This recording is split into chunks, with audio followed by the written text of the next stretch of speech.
Hey, I'm Steve Loomis with Walking That Mile, and as the title says, I hate Alpha News, and I'm a cop, and I should like them. I should love them. They're right-leaning. They're supportive of cops. Allegedly, they're supportive of some cops. I mean, they're supportive of cops. They're just supportive of too many cops, and they're really focused on a couple of them who are bad apples. I mean, why they keep propping them up, I don't know. I just did a live stream about this 2 days ago.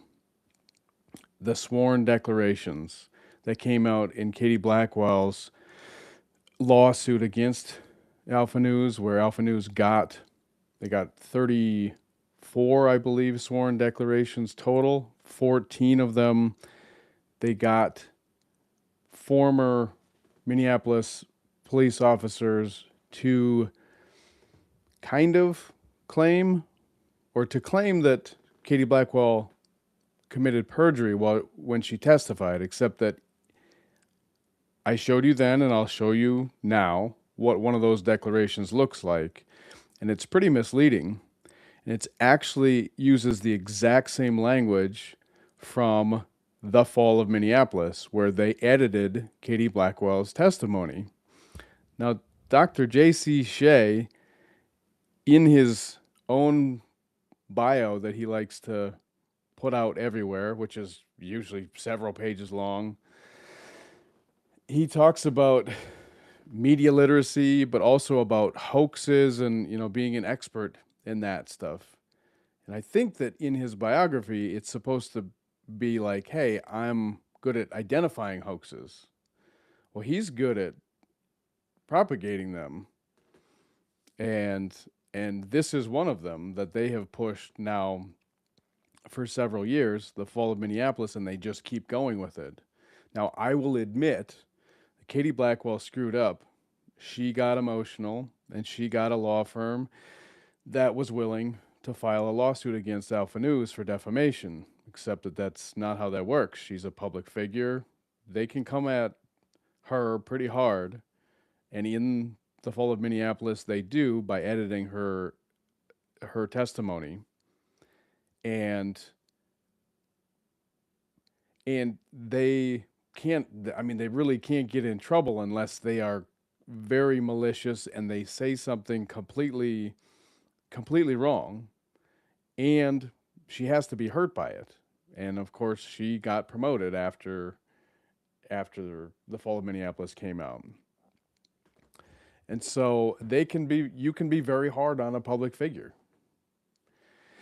And they were.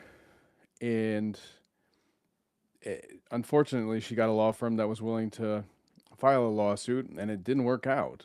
And so now Alpha News has even more ammunition to go after her because they like to bring that up, that she filed a lawsuit.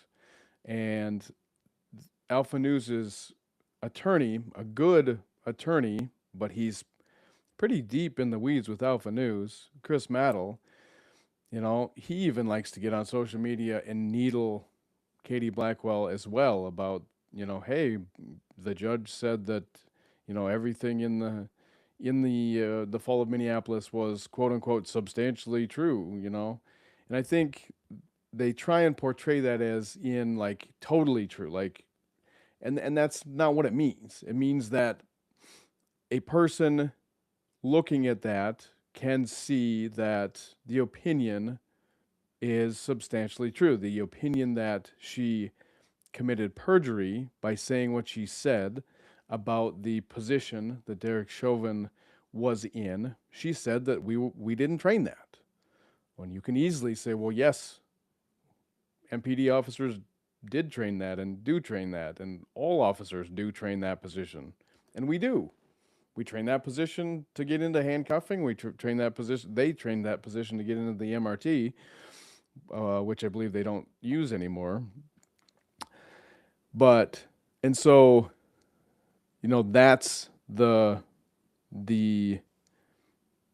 argument is specifically that she said on the stand, I don't know what that position is, It's an improvised position that we don't train. And again, I've said this many times, what she meant by that in her explanation, in her actual testimony, not her edited testimony in the fall of Minneapolis, she says that it looks like a neck restraint, what Derek Chauvin is doing, because he's on him for so long. He's holding him down. They're not doing the MRT. They're not doing anything else. They're just pinning him down to the ground. And so she said it looks like a neck restraint. It doesn't look like a neck restraint that we train. She describes the neck restraints that they did train. And so she didn't know what kind of neck restraint that was. Improvised position, neck restraint. That's what she was saying. They edited it to make it look like she said that they don't train that position at all. And that's not what she said. But again, they won the lawsuit because and they didn't even go to trial. She gave in and, said, you win. I filed a stupid lawsuit and I'm never going to win it. So I'll cut bait. And she ended up paying them $75,000, which sucks. Again, it sucks because she is a decorated Army veteran, and that never comes out in all of this talk. It never comes out. They do describe her as the assistant chief of police for Minneapolis, but she is she's 3 decades in the Army National Guard. She's got a number of medals that she won while being deployed for like 2 years in Iraq and Bosnia. She has a Purple Heart. She has some other medals that I can rattle them off, but I don't know what they mean, really. She is a decorated military veteran. And they come at her about this little snippet of testimony. And because Alpha News has enough of a following that everybody just believes it. And they believe the fall of Minneapolis. And why do they believe the fall of Minneapolis? Because nobody's going to go and watch the full testimony, right? Like I did it for a number of my videos that I have done on the fall of Minneapolis, and I've done on Katie Blackwell and the chief, Arredondo, at the time, looking at what he actually said in his testimony. But it takes a long time. It takes hours and hours to go through that. It's way easier to sit down for an hour documentary where you get just little snippets of testimony. In the fall of Minneapolis, the defense attorney doesn't speak at all when he doesn't cross-examine her. So right there, like, there's a lot of information left out, right? And he doesn't ever cross-examine her about that position. He asks her about training records because she's head of training. He asks her if she provided all the training records for Derek Chauvin that they had requested in a search warrant. She said yes, and it was thousands of pages, yes. But he never followed up. That question about the position, and Katie Blackwell goes through and explains it. I'll do it right now. This is exactly what she said. I don't want it to get twisted. Me talking a lot and you don't hear it. Watch this. This is Katie Blackwell's testimony on that specific question. I'd like to show you what's been received as Exhibit 17.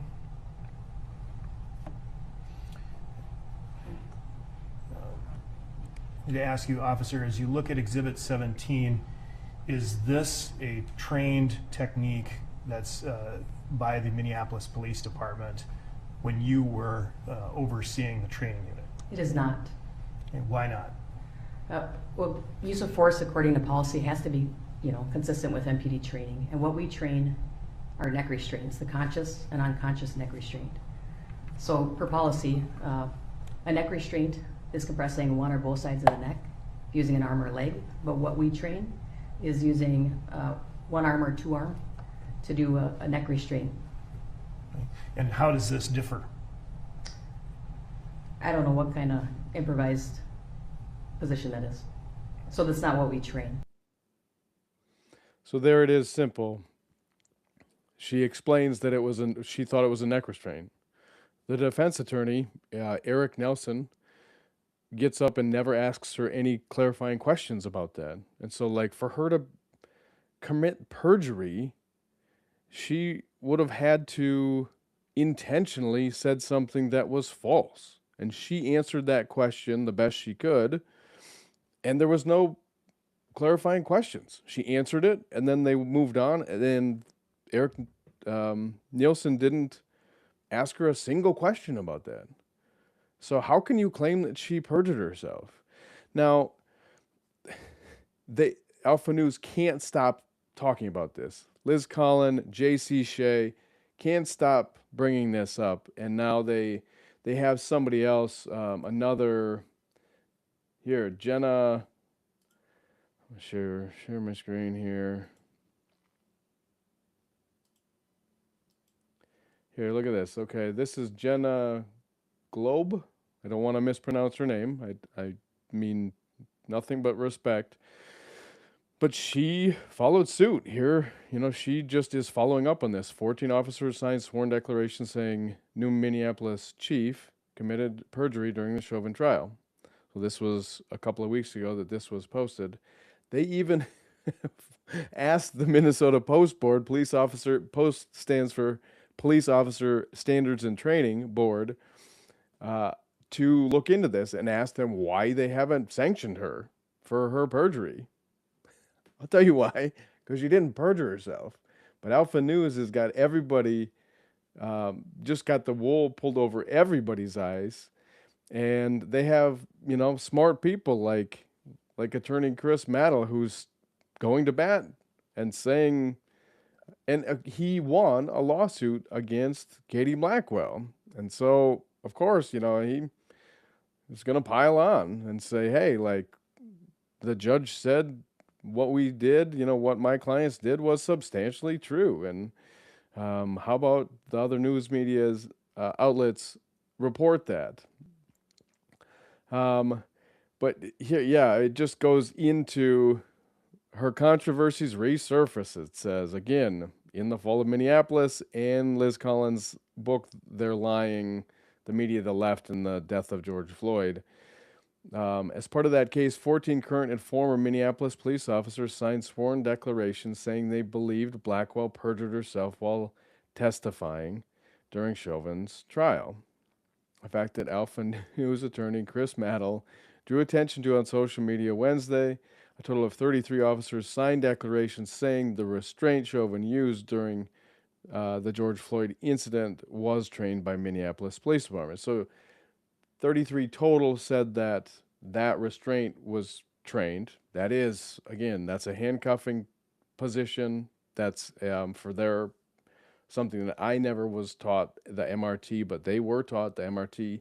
That is a position, but it's a position for a few seconds, you know, 15 seconds, 30 seconds, a minute, something like that, while you're getting him, in this case, it's a male, on the ground, you know, in handcuffs, and then you're supposed to get the rip hobble around his legs and attached to his waist. So here's Maddle's tweet about about this. And so they went as far as saying that they have, and this, in April of 2025, Representative Paul Novotny, I guess a former police officer and current chair of the House Public Safety Committee, filed a complaint against Blackwell. He, to the Minnesota Board of Police Officers Standards and Training, and they don't respond, probably because they say it's BS. I mean, it wasn't perjury. She didn't perjure herself. This is ridiculous. And so this is why I hate Alpha News. You know, they're so right-leaning. They're supposed to be supporting law enforcement, or they claim that they do. They claim that they support law and order, but then they do this to Katie Blackwell. They do that. And what else? They bring Tutau. Remember Tutau? Here's Tutau. the second most senior officer that was on scene that day. Chauvin had 19 or 20 years of experience. Tutau had like 9 years of experience, and he stood there and watched Chauvin kneel on Floyd for 9.5 minutes and didn't do anything about it. And yet somehow Tutau is the victim here.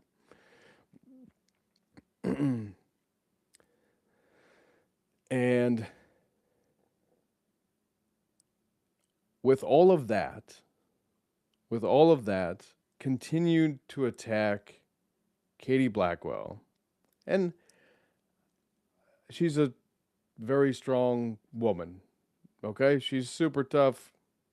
3 decades in the Army National Guard, tours, 2 years, 2 tours, Iraq, Bosnia, Purple Heart, Gold Star. I mean, like, Bronze Star, I think. I said Gold Star. See that? I'm not military, but she is a decorated veteran.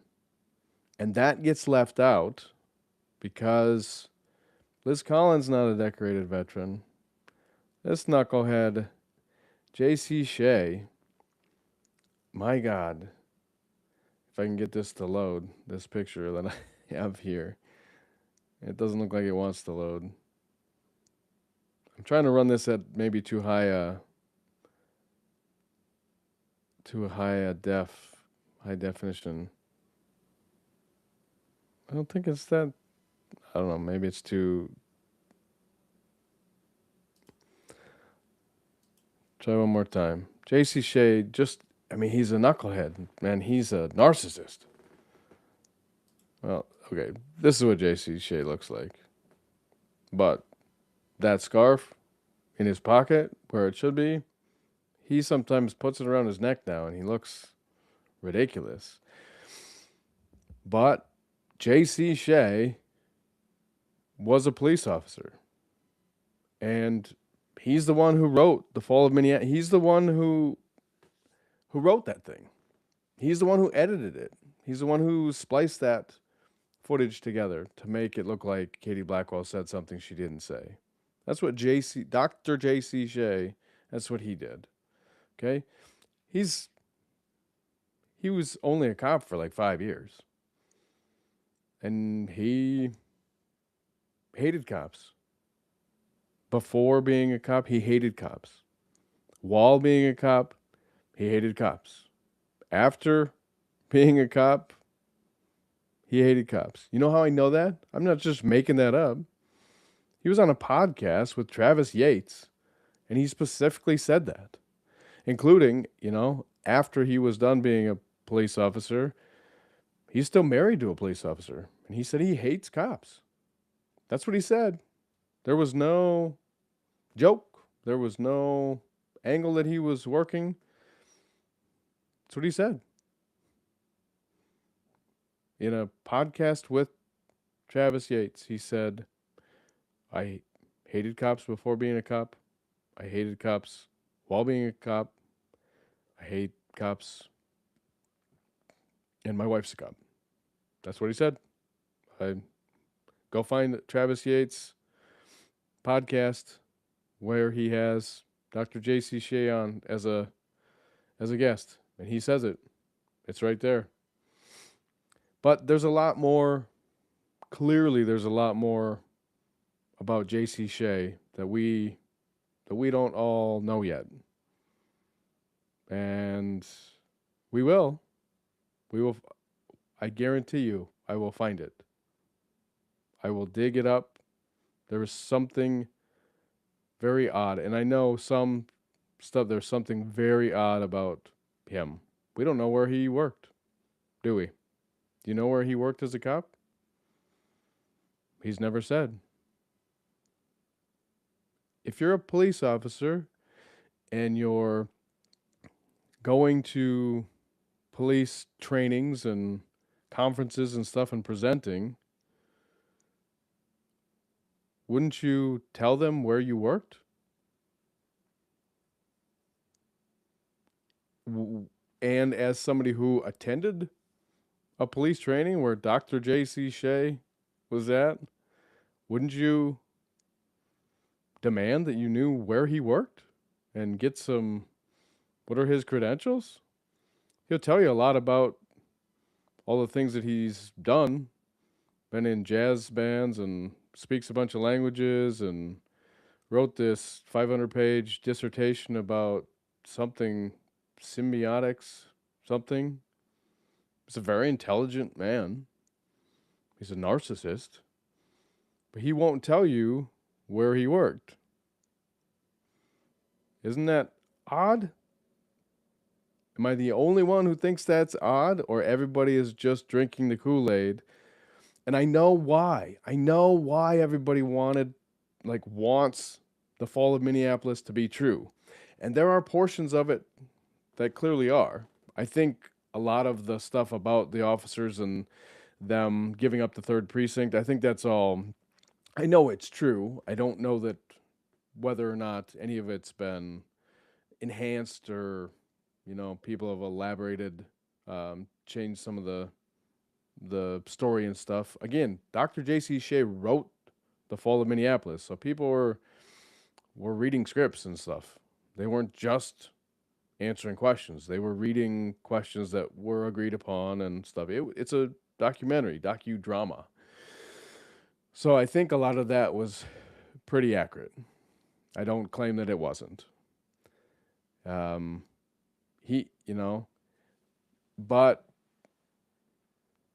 the trial, of course, the claims about things that weren't allowed to be talked about in the trial, there's a lot of stuff like that that's false. It's just flat false. Like MRT wasn't even allowed to be talked about.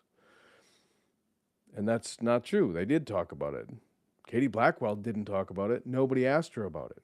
Isn't that crazy? The prosecutor asked about that position, and then that's it. The defense attorney didn't bring up MRT, so she didn't talk about MRT at all.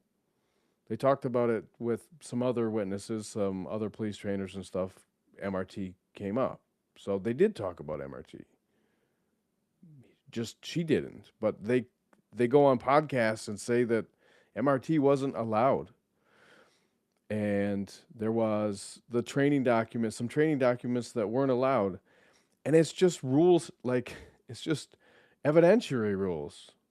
So the training document, the picture that they say, hey, this wasn't allowed to be in court, it's because Derek Chauvin couldn't say that he had seen that. He wasn't trained on that particular picture. You can't just bring in anything you want. It has to have some value as far as the court case. And if you bring in a training picture of something that the person isn't trained on when you're talking about their training, then that doesn't make any sense that would be allowed in. And I know that there were other things as far as the case goes, as far as the trial goes, that were crazy. So I'm not saying that the whole trial was perfect. I'm not saying the trial was perfect at all. I'm saying that what Derek Chauvin did was wrong. And no cop will tell you that what he did was right. That's the bottom line. Sworn declarations or not, smoke and mirrors. That is smoke and mirrors. Why? Because they're claiming that she perjured herself, but they can't. But ask them, the same people who claim that Katie Blackwell perjured herself, ask them, was Derek Chauvin's use of force justified? And the answer will be no from every one of them. You know how I know? Bob Kroll is married to Liz Collin. Right? Bob Kroll is married to Liz Collin. Bob Kroll went on the news and was interviewed and said it was not justified and it shouldn't have happened, and what Derek Chauvin did was terrible. His wife, Liz Collin, made the fall of Minneapolis, claiming that Derek Chauvin just followed his training and was doing the MRT by policy, by the book. Isn't that crazy? And nobody really talks about that. But I know why. My point was, I know why people wanted the fall of Minneapolis to be true, to be 100% true. And I understand why. because it was such a terrible time. Okay, things that I also know were terrible was the um, the city of Minneapolis voted to give the Floyd family $28 million. They gave them a $28 million settlement before the jury was picked, or while the jury was being picked. Okay, that was terrible. That was egregious, but there's nothing you can do about it. They did it, and I don't think there's any legal recourse. It's not illegal, but yes, it was terrible. I agree. That was terrible. That was terrible. And I understand why people wanted this to be true and will still want it to be true and fight tooth and nail when I bring up the fact that what Derek Chauvin did was unjustified and was egregious use of force violation. Because what happened after George Floyd died, the riots, the burning, the assaults on police officers, the criminal damage to property for days, burning buildings down, assaults, all of that. I mean, Minneapolis, that area has never recovered and probably won't ever recover because the city of Minneapolis refuses to do anything to allow it to recover. But people were so mad about that. The police department, the officers weren't allowed to do their job, to protect the city, to protect property. They weren't allowed to do anything. And that was major failures. And it wasn't I wouldn't call it a failure. It was intentional. And so people are so mad about that they want to be able to justify what happened to George Floyd in a way that made it George Floyd's fault. The fentanyl. Derek Chauvin followed his training. This was per policy. Everything was by the book except that he happened to die because he was in terrible shape. He had all sorts of medical problems. He was on fentanyl. And just because he was in that position, it meant nothing. Derek Chauvin was following his training. George Floyd, bad person, died of fentanyl overdose and, being of poor health. And so now we can be fully justified in how mad we are at the rioters and the city and it, right? Because they weren't right in being mad at Derek Chauvin. Derek Chauvin followed his training and George Floyd died anyway is an easier pill to swallow. So then you can be super mad at everybody for rioting, except because it's hard to say, well, you're right. What Derek Chauvin did was terrible. And it was a white officer on a black, on a black George Floyd and the black guy died. And so now it looks like it's racial too. And of course, everybody's going to spin up the racial angle. And that sucked. And so I understand that everybody's so mad about that and wants to be pro, law enforcement and pro law and order. They are just hanging on to that thread of, but he died of an overdose. A bad guy died of an overdose, and therefore this was even, the looting and the burning was even more egregious.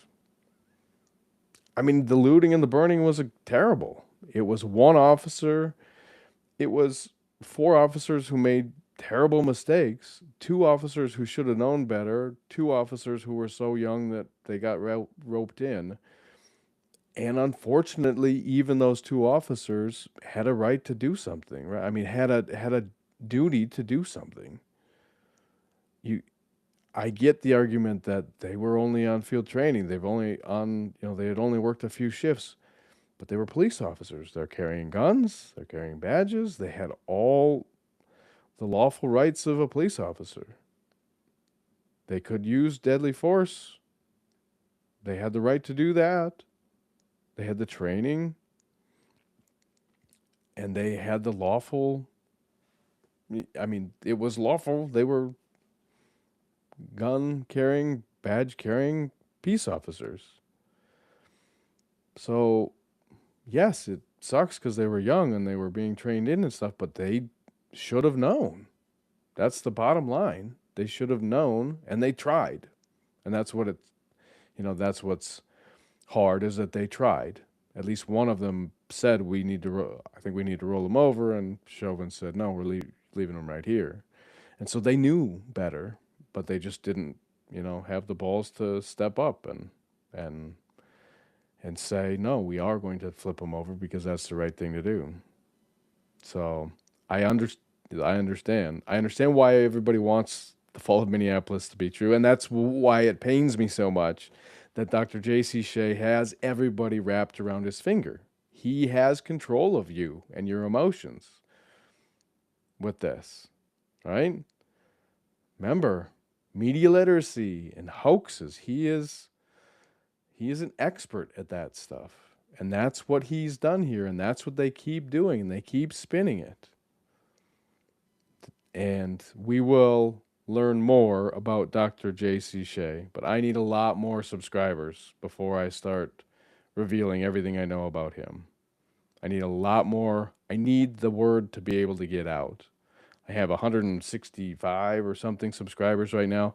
I need a lot more because I need this to gain some traction, because this is a story that needs to be told.